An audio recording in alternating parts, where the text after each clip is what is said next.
Mga kapuso na rescue sa barko nga naglabay sa kadagatan sa Masbate ang mga sakay sa motorbangka nga una gin-report nga missing sa Banwa, San Carles, Iloilo. Ginkilala ang mga na-rescue nga sanday Josie Bordan Jr., 22 anyos, sa Barangay Buaya, Sicugon Island, Carles, Iloilo, kag Bonnie Barrios, 19 anyos, sa Barangay Gogo, Estancia, Iloilo.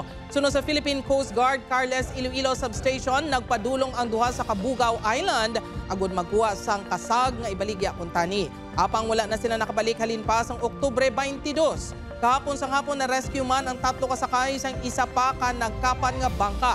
Ang mga ini amo sanday Roman Mahilom, 32 anyos, Jonard Bantilio, 22 anyos, kag Rafi Badayos, 22 anyos, nga lunsay mga residente sa Barangay Tinigban, Carles, Iloilo. Ang mga ini ang gin-report nga missing Oktubre 21, kag Yara sa Milagros, Masbate ang mga na-rescue.